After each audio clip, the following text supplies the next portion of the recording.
I felt what seemed like rubber between my legs around my junk. Alien abductees, or people who have claimed to see a UFO, what's your story?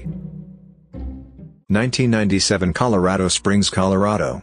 I was 8 years old, playing in the sand volleyball court at the park down the street from my house. I was engrossed in my activity, burying my collection of Happy Meal toys in the sand, and then digging them back out, repeat. I was looking down, but decided suddenly that I needed to look up, because the world around me had lost all sound. There was no longer any ambient noise. No traffic noise from the busy streets, just a block over. No more dogs barking. No more birds chirping. I looked at the street that bordered the park, and that is when I saw it. It looked like a stealth bomber turned sideways, nose leading, one wing down toward the road and the other pointed up at the sky. Completely shiny black in color, as tall as a house, shaped like an arrowhead. It was cruising the street at 3 miles per hour. Just gliding over the road. I watched it for maybe 20 seconds. As soon as it had passed behind some 2-story houses and out of my sight, I got my hearing back full force. I ran home with my piss-soaked pants and never spoke a word of it to anybody. I occasionally suffer from sleep paralysis. It developed in my early 20s, and I've had the alien abduction dream. My dad and I love to watch shows about aliens, so I assume people who claim they were abducted had some form of sleep paralysis. It started with flashes of blue light, and I felt myself being lifted out of bed by the chest. I was blinded by a white light, and I could hear a loud mechanical whirring. When I woke up, I was sitting up in bed with my chest stuck out. My arms were holding me up. The experience was the most intense sleep paralysis dream I've ever had. I can see how someone else could have that dream, panic, and tell everyone about it. I was on a wildfire just south of Dugway Proving Grounds in Utah. We were in fire rigs driving to the incident area, 4 trucks in close convoy, when we heard helicopters. 8 black military choppers escorted us in formation for like 10 miles. We assumed they were just doing drills and using us for fake target practice or something. A little while later we are parked and about to start hiking to the fire line when suddenly a thin column of smoke shoots probably about 200 feet into the sky. It was a good mile away, but the concussion was pretty significant when it hit us, and the noise was still ridiculously loud. We thought it was probably no big deal. We knew we were near a strike zone. A good 5 minutes later an aircraft like nothing I have ever seen flew by us at maybe 500 feet. It was flat black and sort of rectangular but with fins and wells on the underside. It was moving pretty slow and was dead silent, so I have to assume it was some sort of stealth glider. It sounds ridiculous, but it immediately reminded me of a huge, flying Batmobile, Tim Burton era. After that some military personnel got on our radio frequency and instructed us to leave the area immediately. When our crew chief asked who it was and why they signed off, and the incident commander, the guy in charge of managing the entire situation, came on the radios and said we were evacuating the area. They sent us to a completely different fire about 100 miles to the south and never told us why, except that it was higher priority, which was BS. It was already out when we got there and we just assisted crews in the mop-up operation. The thing that confuses me about this is that if the army didn't want us to see that crap, or if it was dangerous, why didn't they keep us clear of the area in the first place? Either a communications breakdown or they had an "ow crap" situation going down, and had to get us out of there without warning. I can't say for sure what happened to me that night, but here is what I know. I was driving home for the weekend from school at Indiana University. It takes me about 2 hours to get home, and I left Bloomington around 10 p.m. At exactly 10:53 I am on a rural stretch of the 2-lane highway I take home, and I notice what appeared to be flashing lights behind me. I thought, great, I'm getting pulled over, so I turned onto the next country road about a quarter mile from where I noticed the lights. As the car came to a stop and I started to open my glove box to get out my registration and proof of insurance, the lights suddenly disappeared, and no car drove past. Now here is where the story takes a turn for the weird, and I am sure you guys will think I'm just making it all up, because it really does seem like something straight out of a typical UFO movie or story. The electronics in my car started to go haywire. The radio was randomly changing stations while the volume kept going up and down, while the dome light and headlights start to flicker and turn off and back on. This was at 10:56 p.m. I start thinking to myself that my battery must be failing, or else I have a short somewhere in the electric system of my car. So I lean down to pop the hood so I can take a look at the battery, and that is the last thing I remember doing. The next thing I know, I open my eyes and see nothing but the night sky full of bright stars. It was a cold night and it seemed like I had never seen stars that bright in my life. I sat up and looked around, and I saw absolutely nothing. Nothing at all. I was in the middle of a field, surrounded by corn stalks left over from the recent harvest. As I started to come to my senses, I started to freak out. Where am I? Why the hell am I asleep in the middle of a field? Where the hell is my car? I got up and started walking toward the distant headlights I could see from a road about half a mile away. When I got to the nearest intersection, I looked at the signs which read 350N and 50W. I was half a mile away from my car, which was just right off the main road. I started walking toward the headlights I could see on the main road. I can't say how long it took me to walk the half mile, but it couldn't have been more than 10 or 15 minutes. When I arrived at my car, all the lights were out, my battery had died, which struck me as odd because I couldn't have been gone for that long. I looked at my phone, which was sitting on the passenger seat, and the time was 2:17 a.m. Over 3 hours had passed since I turned off onto the side road for the flashing lights behind me. I remember sitting in my car completely dumbfounded, wondering what the hell had just happened to me. After about half an hour of just sitting there, I remembered that my battery was dead, so I got on the phone and called AAA to come out and give me a jump. It took about an hour for them to get out to me since I was a good distance away from the nearest town, during which time I just sat in silence, running through the possible scenarios in my head concerning what had just happened. To this day I couldn't tell you what really happened to me that night. All I know is I can think of any plausible explanation as to why I woke up over half a mile away from my car in the middle of a cornfield more than 3 hours after I had stopped. I have only shared this story with one other person, my uncle. I am sure people would either look at me like I'm crazy, or they would call BS on the whole story. And I can't blame them. If somebody came to me with a story like that so closely mirrors the stereotypical encounter story, I probably wouldn't believe them either. I've seen a couple of weird lights occasionally, and I have no recollection of being abducted, but when I was 12 or so, I felt something hard and round in my earlobe. I told everyone and they said it was just an under-the-skin zit, pretty normal for someone my age. But it was there for 6 months. Annoyed, I decided to do some self-surgery. I could feel it very near the surface and poked a hole in my ear with a sterilized needle. Blood everywhere. I could feel this thing and I squeezed up, towards the hole I just pierced. Out pops this tiny metal ball. Maybe half the size of a BB gun pellet. It was black metal, completely spherical, with an indentation around the center, and teeny tiny golf ball-like indentations. As I was rolling it around in my blood-covered pictures, it slipped, spun around the sink a couple of times and fell down the drain. At 12, I had no idea what the hell to do with it, and my parents didn't believe a word I said and told me to just put some tea tree oil on my zits next time. I have never had anything like it since. Not a very spectacular story, but true. I've always felt some encounter stories were real, but what made me truly believe was when I was standing outside one night, watching the stars. It was late, maybe 2 a.m., and out in the country, so it was dark, no street lights, very little to no moon. I was watching what I thought was a satellite moving across the sky from right to left. Didn't think twice about it as I saw them all the time. Suddenly, the satellite stopped and shot off fast, totally disappeared, at a 45-degree angle from the direction it came. I have never ever seen a satellite change direction ever. It startled me so much I stood there for a bit wondering if I really saw it or not, but I did, 100% certain. It's unfortunate no one was there with me that night.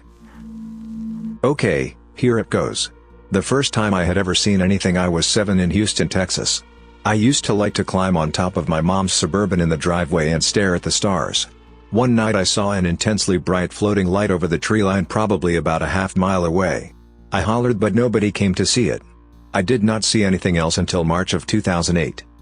This experience happened between the 10th and the 15th, but I can't give a specific date because I was up for 4 days trying to come up with some explanation to satisfy what I had seen.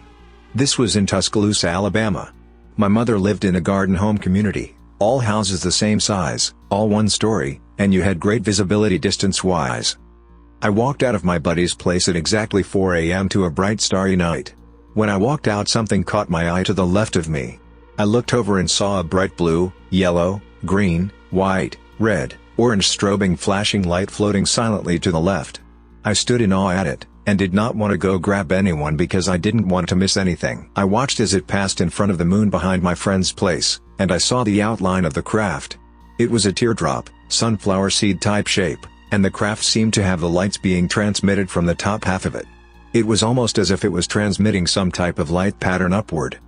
It also had a dark, thin, smooth line of exhaust that disappeared 50 to 75 feet behind it. This all occurred no less than 400 yards away from me. After it passed the moon, I ran inside and grabbed someone. He saw it, but it was too far away to make out what it was. I went home, which was only a few blocks away, and looked out from the driveway the same direction the first craft had come from. I saw two dim white lights slowly coming over the horizon at a slow pace heading towards me. I then ran inside and grabbed my mother out of bed. We stood there for about 20 minutes while 5 separate crafts flew over us. First came 2, then 1, about 6 to 7 minutes apart from each other, maybe 20 miles per hour, maybe 200 feet up, completely silent. The way that they looked from underneath was each one had 2 huge bright white lights which were maybe 30 to 40 feet across each, but they were so bright it was hard to get a good estimate. They also had a pulsating red one between the white lights that dimmed and relit. I would estimate from the size of the white lights that each craft was maybe between 150 to 200 feet wide. The last craft that flew over us flew over lower and slower than the first 4 had. Then, it made a noise. It let out a sound that to this day haunts me. These crafts flew directly over us, and I believe that the sound was an acknowledgement. Whatever was piloting it, knew we were watching it, kind of like a hello. I immediately started crying. I had no idea what I was looking at or had just heard. The second big experience I had occurred a couple weeks later. I was standing in my driveway smoking a cigarette listening to my iPod somewhere around 2 a.m. I decided to pause my iPod to turn on the backlight, waved my hand over it a couple times making somewhat of a strobe pattern. I didn't hear anything, I didn't see anything come up, but I got that being watched feeling. I looked up, and directly above me was a trapezoid-shaped craft with rounded edges that had a dark red and black pulsating glowing outline. It was like flowing electricity. It was not even 75 feet up. I could have hit this thing with a rock. I stood there while it hovered directly above me, completely silent for maybe 10 to 15 seconds, while it made this kind of motion similar to the ball that Luke trained with in Star Wars. It hovered side to side, front to back in a smooth motion, never getting more than 20 feet away from its original position. It was extremely fascinating, but I was frozen stiff. After those few seconds, I waved one hand at it in a friendly manner. It then changed light pattern and hovered away behind my house. Upon deeper inspection, the fact that it knew that I saw it but made no effort to evade my detection makes me think it wanted me to follow it, although I was too freaked out to think about that at the time. I have seen that same craft on 3 other different occasions, once again in Tuscaloosa, once in Hoover, and once in Bessemer. The time I saw it in Hoover was at an apartment complex at the top of a huge hill with a great overlook. It was nighttime and I was with friends. Over the overlook, I saw a gray craft facing my direction that looked similar to a Hoth fighter, forgive the Star Wars references, and as soon as I saw it, it took off to the right silently, extremely quick. The times in Bessemer and Tuscaloosa, the trapezoid shape appeared in the sky solid white, stretched to twice its length, then the bottom shot up to the front, like it hit light speed or something. I do frequently see what I like to call streaks. They look like shooting stars, only very low, move slower, but they still have tails that stream behind them. They can also appear in many different colors. One strange story is one night when I had a dream in Tuscaloosa. In the dream, I couldn't see or hear anything, but I could feel things. I was laying on something cold, and I felt what seemed like rubber between my legs around my junk. It was very strange to me, since a lot of people who report abductions report sperm and eggs being taken for breeding programs. The next morning, I went to let the dog out in the backyard, which is very small. To the left of the patio, there was a solid white ring in the grass that was maybe 8 to 10 feet wide. I showed my mother and she had told me that she heard a noise that woke her up the night before, but she just dismissed it. Another extremely confusing experience I had occurred in my driveway in Tuscaloosa. To give you an idea of where this occurred, look up Shelton State Community College. The house was less than a quarter mile from the campus in the Englewood neighborhood. It was nighttime and I heard this static that I could compare to a jet. I looked over and directly above the community college was a light blue slit in the sky. I would say it was maybe 200 yards long, completely vertical, and had what looked like white electric currents coming off of both sides of it. I looked at it and maybe about 25 white things shot out of the slit to the left one at a time at a quick pace, leaving the trail behind it that I previously talked about. After they passed, the bottom of the slit went upward until the slit closed, and it made a strange sound, and then it was gone. I've also had a bunch of experiences with orbs. Some solid lit that float across the sky or move in strange patterns, and some that brighten up to a great intensity and then fade as they pass. After that first big experience, I started doing some research because I was so confused. I understand that I've had an abnormally large amount of experiences, and I honestly can't tell you why. I wish I could. I found a type of UFO witness called a contactee. These people are similar to abductees, except they are kept up with. I have no idea why I have had so many experiences, and I have only listed a fraction of them. My best guess would be that since I acknowledged the presence of whatever it was I was seeing, it decided to keep up with me. It's kind of a gift and a curse. There are so few people that I can talk with about it and be taken seriously. I want to seek hypnotherapy to see if there might be anything else I could uncover. I'm grateful but still don't know much about my experiences. If you all can get anything out of what I shared, then great. I was traveling back home with my mom from my aunt's house on a warm, sunny afternoon. While I was sitting in the passenger seat, an object just appeared in the sky a little to our left. We both saw it immediately. The size of it is what was shocking more than anything. It had the classic saucer shape and was shining brightly because the sun was reflecting off of it. We continued driving down the road a few seconds, just admiring this craft, when all of a sudden we saw something I still don't believe to this day. It just vanishes. Disintegrates. Disappears. Whatever you want to call it. I looked back at my mom and I could tell by her expression she had seen the same thing. Since this sighting, I have always been interested in UFOs and the possibility of other life in our universe. This object in the sky was definitely not a helicopter, airplane, or a flock of geese. My mom and I still talk about the sighting we had and can't come up with a reasonable explanation as to what we saw that day. This is my UFO story and it is not a hoax or fabrication. Everyone always laughs at me when I tell this story, but that's fine. I know what I saw. Back in spring of 1997, a group of us neighborhood kids were looking up at the night sky observing the Hale-Bopp comet. I grew up hours from any major city, so the view was pretty clear. After a while we started to notice a red and a white dot circling around each other, making sudden movements in every direction. Like no aircraft I have ever seen or have ever seen since. At a certain point they merged into one craft, then shot out three smaller crafts. Although we couldn't tell whether it was a craft because they just appeared to be balls of light. This went on for a couple hours. Right before the lights disappeared, they accelerated at lightning fast speed into the darkness. We all went home terrified of what we saw. The next day on the front page of our small hometown paper it said it received several calls. The explanation they gave was that the local airport was testing aircrafts. I'm sure how much I believe that story because of what I saw. To this day, whenever I see my friends that were there that night, we'll talk about it. None of us can be sure what we saw, but to this day none of us have ever seen anything like it. At West Virginia. One night a few years back, my friend, who is driving, and I were taking his girlfriend home, when he decided to take the long way home. As we are driving along this fairly deserted back road, I began to zone out and I stared at this blinking red light off in the distance and casually think to myself, I wonder when they built a cell phone tower all the way out here. When suddenly it blinks, and is dramatically closer than it was just a moment earlier. At this point my friend points it out and stops. It blinks once more and is directly in front and on top of us. The red light is so bright it floods the car in a deep scarlet hue. I lean forward so that I can look directly into the light. In that brief moment I feel a flood of negative emotions. The closest description I can offer is to be naked under a giant microscope, and having every pore examined thoroughly. I then looked away from the light, towards my friend, and ask him to drive. He barely responds. Apparently he is in a similar state. Then he snaps out of it and starts driving. As we get away and down the road, I notice the red light isn't fading and the interior of the car is still clearly lit by it.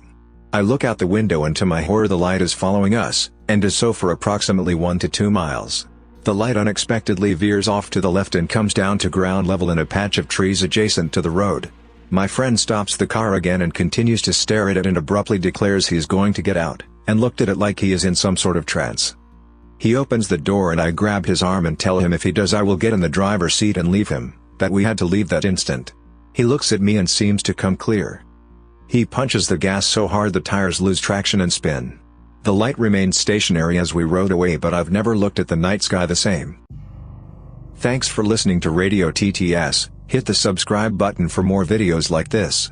And let me know in the comments what you think are the explanations for these stories.